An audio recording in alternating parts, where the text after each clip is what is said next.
Hello everybody and welcome to another edition of Charts with Dan. This week we're going to be looking at the opening of Thunderbolts, and yes, that's what I'm going to be calling the movie. It seems like Marvel was plastering their new title for the film literally everywhere they could find by Monday, so I hope you saw the movie on opening weekend because Marvel has decided to just spoil it, I guess. I'm never going to feel bad about quote-unquote spoiling a film because Marvel gave Thunderbolts like 3 days before they started throwing up the biggest spoiler for the movie, I guess. But we're just going to call it Thunderbolts here on the show. We're also going to look at Sinners and how it continues to do well at the box office. So let's jump right into it and look at the weekend box office for this past weekend. May 2nd through the 4th, Thunderbolts opened to $74.3 million, which is fine. We'll talk about that. Sinners also continues to hold well. It dropped just 27.6% in weekend number 3, bringing in $33.1 million. Its domestic total is now approaching $200 million. A Minecraft movie actually goes up one spot from last weekend to number 3, dropping 39.5%, bringing in another $13.7 million. It's at nearly $400 million domestic. The Accountant 2 did not hold well in its second weekend. It dropped 61.3% for a $9.4 million weekend. Its domestic total now at just $41.1 million. Until Dawn stays in 5th place. It dropped 52.2%. That's decent enough for a horror movie, although it didn't really have a great opening weekend. Brought in $3.8 million. Its domestic total now at $14.3 million. The Amateur is still hanging around at number 6. It dropped 47.9% in week number 4, bringing in $1.9 million. The King of Kings also hanging around in week 4, dropping 59.5%. So it's a steep decline post-Easter, but that's to be expected. Its domestic total now is at $57.7 million. Warfare from Alex Garland sticking around in week number 4, a big trio of 4-week movies there, dropping 41.9%. Its domestic total now around $30 million. In 9th place is Hit, the Third Case, which is a Telugu language film from India, the third in the Hit series. It brought in about $870,000. Its total is at about $2 million because it opened earlier in the week. And then at number 10 is The Surfer from Nicolas Cage. Well, he didn't make it, but he's definitely the star of it, which brought in $674,560 in limited release. Dropping out of the top 10 this past weekend is Revenge of the Sith, the 20th anniversary, which Disney pulled from theaters when Thunderbolts came out. I think they left a massive amount of money on the table by having the window be as short as it is. As smart as it was for them to release it the way that they did, I think it was equally not so smart to pull it so quickly. I get it, you don't want to compete with Thunderbolts, but it was basically free money, millions of dollars of it that was just left out there. Pink Floyd Live at Pompeii out after 1 week, and The Legend of Ochi also out after 1 week. Looking at the biggest theater count changes, technically it would be Revenge of the Sith. It dropped 2,755 theaters and went down to 0 theaters, at least 0 theaters reporting. Drop got rid of another 1,403 theaters. It's now in 470. The King of Kings lost about a third of its theaters. It lost 1,140 of them. It's now in 2,035. The Amateur lost 925 theaters, and Warfare lost 509 theaters. It's now in just over 1,300. Looking at what I call our box office road to recovery, the blue line is the box office weekend average for 2015 to 2019. The red line is the weekend average for 2021 to 2024. And you can see that we're continuing the trend of the last several weeks of being healthily above the average from where we have been the past several years. We were below the blue line for 2015 to 2019. Not shocking because that includes a lot of major releases or the carryover from Endgame or Infinity War. Thunderbolts was not quite at that level, but we were basically flat from last weekend at the box office. Now, I do think we're going to dip a little bit this upcoming weekend, but that's kind of part of the pattern. And we're just going to have to see if the summer box office can pick up from really where we've left off. After a pretty discouraging spring, and particularly March, things are starting to look up. So let's talk a little bit about Thunderbolts, and it is basically in the same situation where we were with Captain America Brave New World. If you remember here on the show, I got a fair amount of grief for saying that it opened to an okay opening, a mediocre opening. But I think the big thing with Marvel right now is that they seem to be on a $180 to $200 minimum on all of their movies, no matter what superhero team or what superhero it's focused on. And Thunderbolts, at least as far as an opening weekend, is having trouble sustaining a movie of that size. If they could have made it for $50 million, it would be different. But when we're in the $180 to $200 million range, then things become a little bit more complicated. It's not a huge hit. It's not a massive flop. We're right in the middle. We're going to have to see what it does for the next few weekends. Word of mouth seems very strong. That's not necessarily something that Captain America Brave New World had. It has the appeal of the marketing as they roll out kind of phase 2 of what the marketing plan for the movie is. So it's too early to sit here and make a determination finally on what Thunderbolts is. The one thing that we can say after this first weekend is that it's not a breakout hit. It's falling much more in line with where we have seen Marvel in the last several years. Looking at the biggest opening weekends domestically for this year, Thunderbolts had the third best, about $14 million behind Captain America Brave New World. Of course, a Minecraft movie currently has the best opening of the year. Sinners gets bumped down to number 8. Snow White rounds out the top 5 as far as, if you want to call it a top 5. It's really kind of a top 4. And looking at the franchise tracker for the MCU, there are now so many Marvel movies that this has become the top 35 MCU films, which as of right now, when we're talking about opening weekends, just means the rest of the MCU and the Marvels. And you can see that Thunderbolts put up the 30th best out of 35 opening weekends of all Marvel movies. It comes in right between Shang-Chi and the Legend of the Ten Rings, and Eternals, higher than Eternals, a little bit lower than Shang-Chi. The weekend estimates had it at $76 million. It came in about $1.7 million below that estimate. If you were to adjust for inflation, then Thunderbolts would have the lowest opening in the MCU other than the Marvels, although it should be noted that the Marvels had a substantially lower opening than Thunderbolts. So there's really not so much comparison when you're looking at relative strength of opening, but basically it opened about on par as Ant-Man did back in 2015.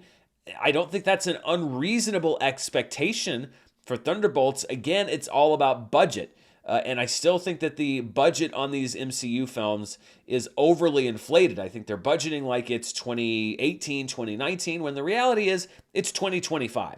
It's become a bit of a trend in the last couple decades or so for Marvel or the MCU to rule the first weekend in May, and that brings us to our Charts with Dan trivia question for this week, which is, beginning with Spider-Man's release in 2002, the first film with Tobey Maguire, how many years has a Marvel/MCU film been number 1 on the first full weekend of May? I'll give you a little time to tally things up in your head. You may have to pause because there's a lot of movies to go through. The answer to the trivia question is 18 out of the last 24 summers, including 2002, have been ruled over by a Marvel or MCU film. I'm not going to read off all of them. They're all on the screen, but they include Spider-Man, X2, X-Men United, all 3 Iron Man movies. You've got a few Avengers movies there.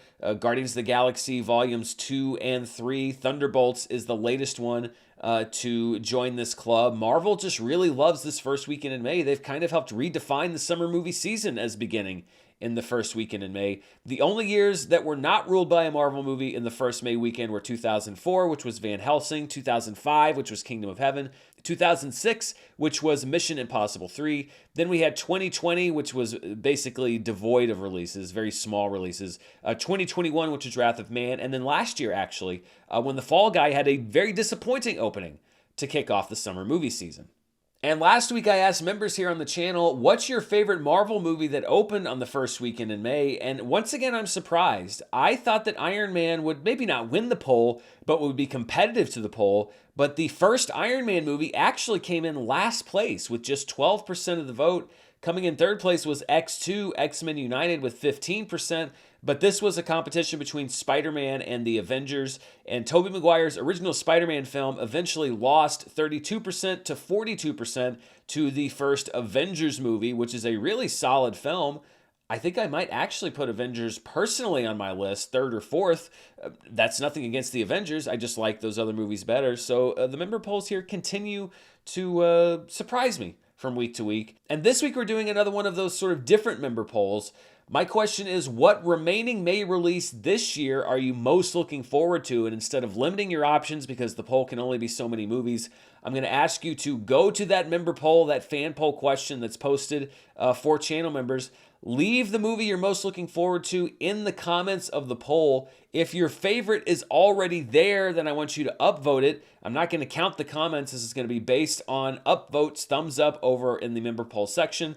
And the 5 movies with the most upvotes will be revealed here on the show next week. So go tell me what movie you're looking forward to most for the rest of May. Let's talk a little bit more about Sinners because it deserves to not get lost in the Thunderbolts shuffle, especially because it's not really banner headlines with what Thunderbolts did this past weekend. Sinners continues to hold phenomenally at the box office. It had one of the 50 best third weekends of all time if you're talking total dollars. And even among movies that went wide on their third weekends, even among movies that had third weekends during the holidays, Sinners still had one of the best holds percentage-wise of any of those top 50. So I think that it's got a lot of runway left when we're talking about domestic gross here in the United States. And it has also become one of the highest grossing films from a black director or co-director. Ryan Coogler owns spots number 1 and 2 on this list with Black Panther, Wakanda Forever, and of course Black Panther, which is at number 1. Then we have Spider-Man Across the Spider-Verse. Kemp Powers was a co-director on that film. Mufasa the Lion King, which came out just at the end of last year. Of course, Barry Jenkins, the director of that film. F. Gary Gray's The Fate of the Furious is at number 5. Captain America Brave New World is at number 6 at just over $200 million. Then we have Spider-Man Into the Spider-Verse. Peter Ramsey, co-director of that film. Sinners is now at number 8 on this list at $179.8 million. Jordan Peele's Get Out is at number 9, and Us is at number 10. Remarkably similar grosses to those two films. Now, two directors that are not on this list are Adil and Bilal, who directed Bad Boys for Life and Bad Boys Ride or Die. That would be at numbers 6 and 8 on this list. I spent probably 30 minutes trying to determine if they should be included. They are both of Moroccan heritage, as well as mixed with European heritage, and I did research on interviews with them. I did research on the background of the cultural and history of Morocco, and everything I came up with was indeterminate on whether they should be included on this list. But that's not me making a proclamation. I literally spent a lot of time trying to see how they identify, how they should be identified, and I just could not come up with a definitive answer. So their exclusion here isn't a slight on them or trying to say that I'm the final authority on anything. It really was the result of indeterminate research on my part, but I still want to recognize their contributions and that they would be included on this list in the top 10. But really, when you look at this top 10, I think what the most remarkable thing about it is that the most recent film on this list is from 2017. The Fate of the Furious. 10 years ago, back in 2015, F. Gary Gray was number 1 on this list, was Straight Outta Compton, and it has completely been replaced since then. And I think it's remarkable for good and bad reasons. I think the bad reason is that it's taken 10 years to get a list like this, to be built out like this. But I think it's remarkable in a good way in that black directors are being given more of a chance to direct these big Hollywood films that rack up blockbuster grosses. And there are always comments saying, well, why should it matter? You know, why do we have to single out specific groups? And my answer is always the same. In a perfect world, it shouldn't matter. But I think that when we look at the Hollywood studio system and the fact that black filmmakers, filmmakers of color, women filmmakers haven't always had the same access, it is notable and remarkable when we see these achievements being made, and I think that they should be recognized. Sinners has also become the highest grossing original movie of the decade at $179.8 million. It is headed towards $200 million. And one thing that was the focus of this show, the weekend that Sinners came out, is profitability. And I have not done a full profitability breakdown. I usually wait a week or two just to see what the numbers are going to look like, how it holds up. But I am ready to start crunching those numbers. So what does Sinners profitability look like in the theatrical window? And remember, we've said on the show many times, the goal of every movie is to break even theatrically, because then all of the other revenue that comes in, streaming revenue, digital video rentals, physical media purchases, that's all basically profit on top of what you make in theaters. This is how I'm looking at Sinners' profit breakdown. It does not have a Chinese release, so it's not applicable there. It's made $57.5 million internationally, so that's $23 million coming back with the 40% cut that studios are estimated to get. Its first week of release was $77.5 million. 46.5% comes back to investors based off of a 60% share. A 55% share of week 2, which was $69.2 million, means that $38 million comes back, and then a 50% share of week 3, which is basically the third weekend at $33.1 million, means $16.5 million comes back. Budget was reported at $90 million. The marketing budget I saw as reported between 40 and 60, so I went right down the middle and said $50 million.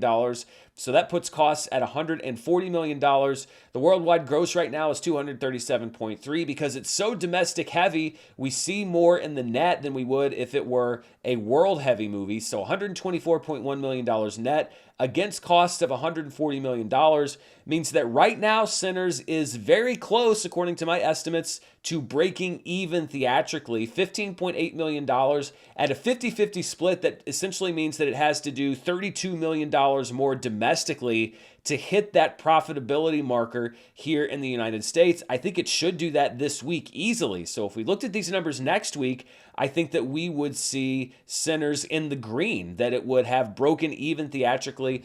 And that's a good thing for this movie because I think that it is going to do very well as far as digital rentals. I think it's going to do very well as far as physical media.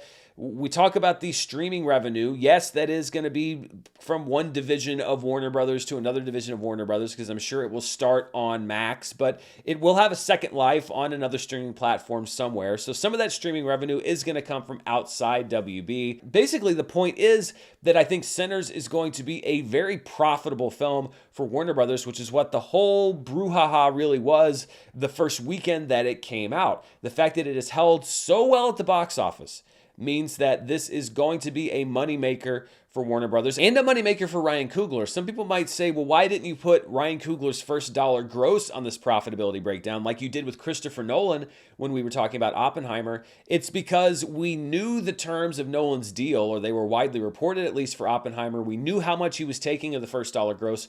We don't know how much Coogler was taking because, well, the details really haven't been publicized. And also, he reportedly gave back some of that first dollar gross when the budget went over what was originally intended. So I will report the things that I know. We don't know how much Coogler's taking, but even still, I don't think he's taking enough for this movie to not break even theatrically. So we're getting, I think, close to the point numerically where we can say, and I think we are all already knew this, that Sinners is going to be a financial success for pretty much everyone involved. Another financial success is a Minecraft movie. It is now the 5th highest grossing film in the history of Warner Brothers if you don't adjust for inflation. It's close to $400 million. It looks like it's going to pass Wonder Woman at number 4, and then we'll see if it can get to $450 million to pass The Dark Knight Rises.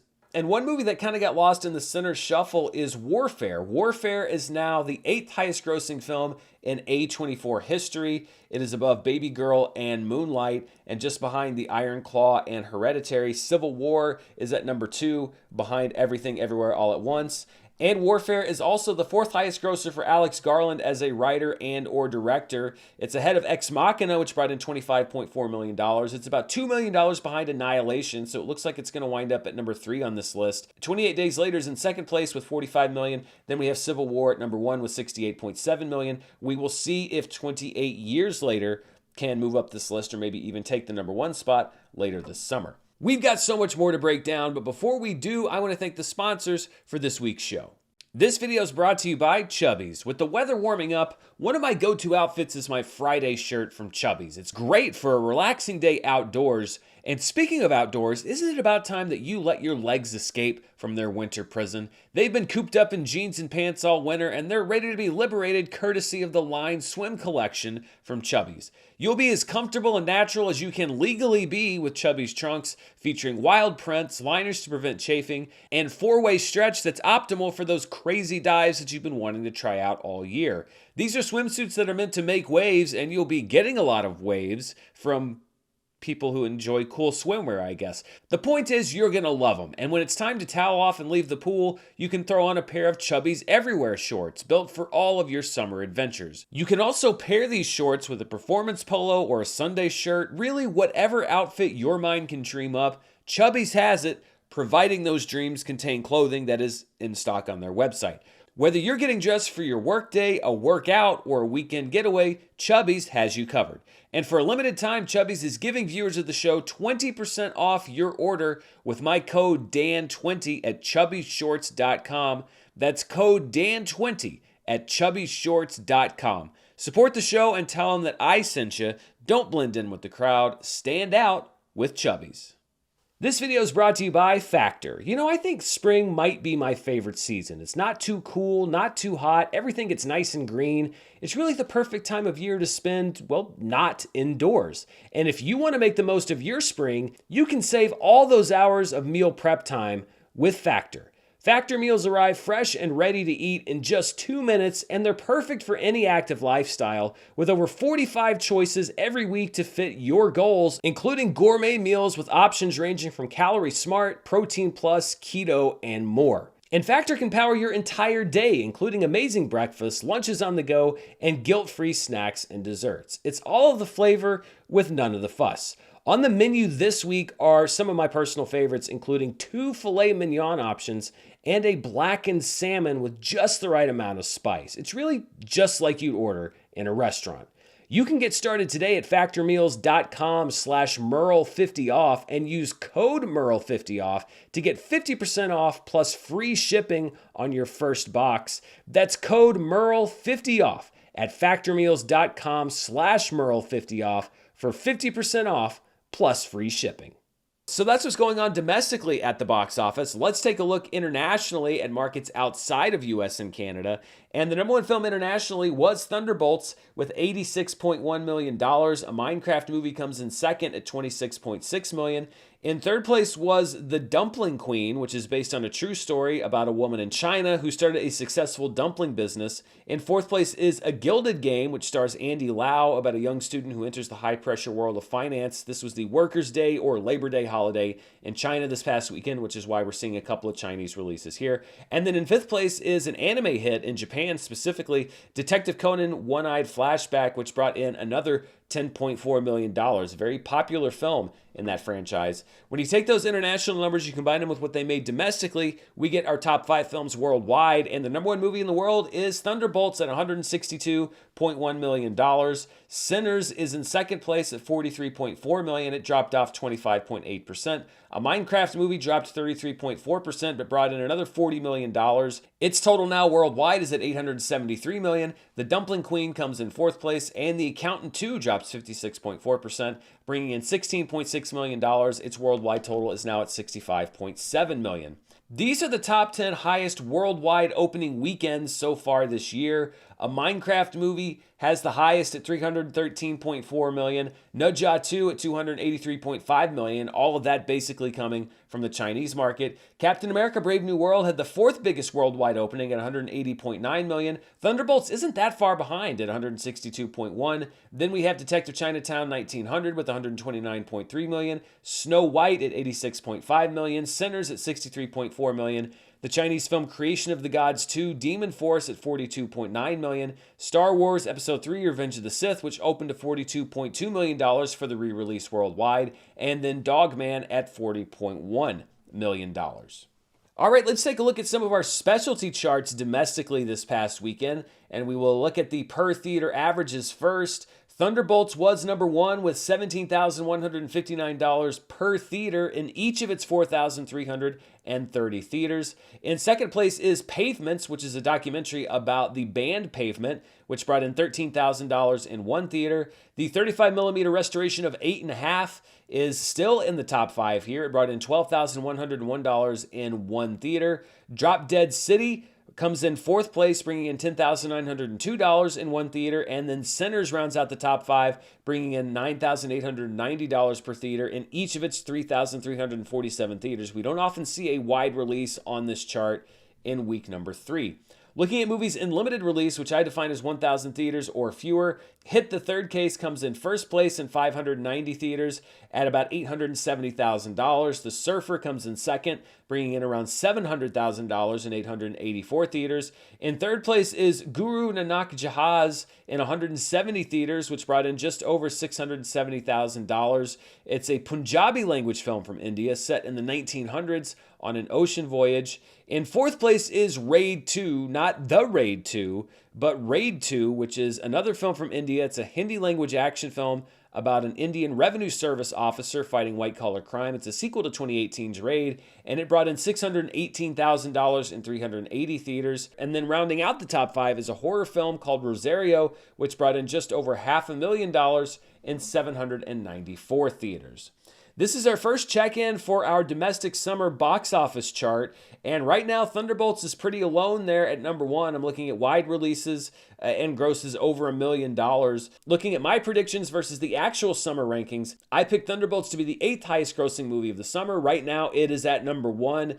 This chart is going to update throughout the summer, not only with what my picks were, but with where I ranked them and how they are stacking up against the actual summer box office. Looking at the domestic box office for 2025 so far, a Minecraft movie, of course, is at number one. Captain America Brave New World is in second place. Sinners, though, is really gunning for that number two spot. I think it's going to be there by next week's show. Dogman is in fourth. Snow White is in fifth. Thunderbolts is going to be in at least fourth place by next week. It enters the chart at number 6.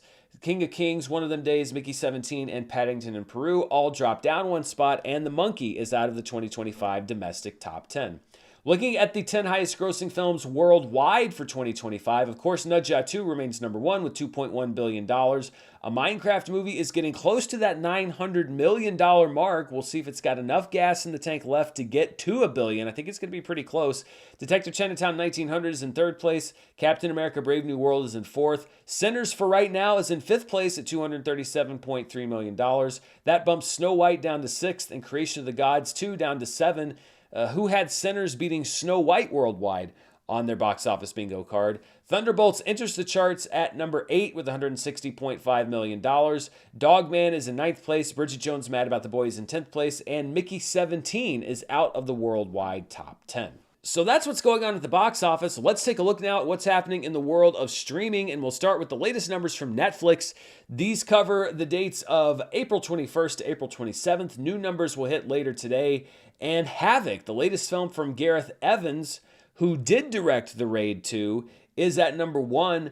Havoc debuted to 29.78 million views on Netflix. We'll look at where that stacks up against other movies in just a second. Competing very closely, though, was the second week of I, Hostage, which brought in 26.88 million views. Bullet Train Explosion, which is a Japanese film about an attack on a high-speed train, debuted in third place at 12.26 million views. The fifth and final season of You debuted in fourth place at just over 10 million views. Ransom Canyon Season 1 is at number 5. Jewel Thief, The Heist Begins, which is a Netflix original film from India, debuted in sixth place at 7.83 million views. Weak Hero Class 2, which is a non-Netflix original series that got picked up by Netflix. Its second season is a Netflix original, debuted at number 7 with just over 6 million views. Life or Something Like It inexplicably remains in the top 10 at 5.54 million views. I don't know why a 20-year-old movie's in the top 10, but why not? The Life List is at number 9, and Woody Woodpecker, which is not an original movie or a new movie,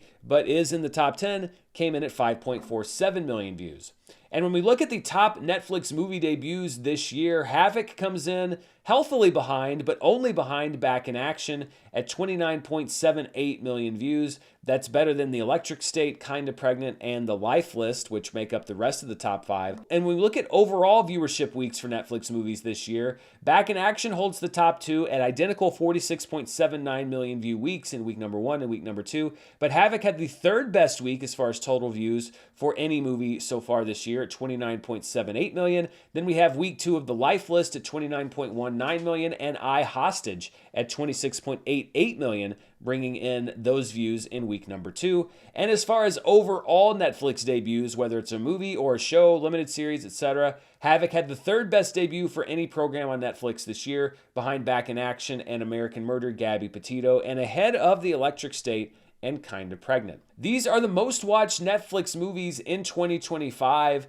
Back in Action remains number 1 at 149.84. Really, the only change here is that Despicable Me 4 moves up to number 8. I, Hostage enters the top 10 at 42 million views, which bumps La Dolce Villa down to number 10, and Plankton the Movie is now off of the most watched movies on Netflix in 2025. Let's take a look now at the Nielsen streaming ratings charts. Now, these are domestic numbers only, not global like we just saw with Netflix, and they're about a month old because that's how long it takes Nielsen to get us the data. So this is the streaming data for March 31st to April 6, 2025, and these are the 10 most watched streaming movies for that week. The Life List is at number 1. One of Them Days on Netflix debuts in second place. Mufasa the Lion King's debut on Disney Plus was significantly lower than we saw with Moana 2. It brought in 9 million hours watched. Then we have Geostorm on Netflix, which is really quite something. It brought in nearly 8 million hours of watch time. Of course, that movie's a few years old, but it is quite ridiculous. Moana 2 is in 5th place. Alpha on Netflix is at number 6, another movie that's several years old. Wicked's run on Peacock continues at number 7. Den of Thieves 2 Pantera is at number 8. Sicario Day of the Soldado enters the chart at number 9. And Despicable Me 4 is at number 10. When we look at the most watched streaming movies here in the US so far through April 6th, according to Nielsen,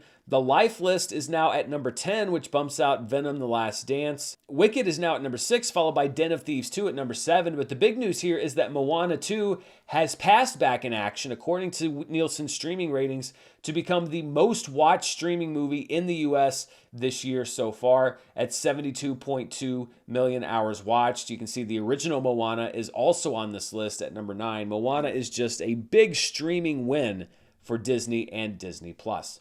These were the most watched streaming shows for March 31st through April 6th. At number 1 was The White Lotus, which continues to put up its biggest numbers ever. This is right around finale time, 21.76 million hours watched. And keep in mind, this is just people watching via streaming. This does not count people that watched on HBO. The Residence is at number 2 at 18.25 million hours watched, a much more successful show domestically than it was worldwide. 1923 is in 3rd place, followed by Grey's Anatomy and Bluey. Love on the Spectrum US comes in 6th place at just over 14 million hours watched. Then we have Reacher at number 7. Pulse, which is Netflix's original medical show, comes in number 8 at 13.2 million hours watched. Gone Girls, the Long Island serial killer, a Netflix true crime limited series, comes in 9th place at 13.1 million hours watched.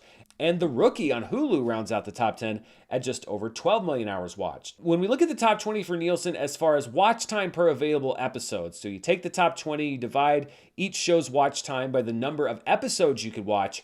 Gone Girls, the Long Island serial killer, is at number 1 with 4.37 million hours watched per episode. It was just a 3-episode series. Adolescence is still right up here near the top at 2.37 million hours watched per episode. The Residence is at 2.28 million hours per episode. Pulse is at number 4 with 1.33 million hours per episode. Then 1923 and The Bondsman very close together at 1.18 and 1.17 million hours watched. The Bondsman is an Amazon original series starring Kevin Bacon. The White Lotus is at number 7. It's topping 1 million hours watched per episode, despite the fact that we have 21 episodes in 3 full seasons. So it's a huge amount of interest in The White Lotus. The Pit, which I just finished last week. I had some good friends that recommended that I watch it. It is an incredible show. It comes in at number 8 at just over 700,000 hours watched per episode, and I think we're going to continue to see these numbers grow. Remember, these are about a month delayed, so this is toward the end of that first season. Love on the Spectrum US comes in at number 9, and Reacher comes in at number 10. And looking at the top performances as far as weekly hours watched per episode, Gone Girls, the Long Island serial killer, puts up the 5th best number we've seen this year at 4.37 million hours per episode.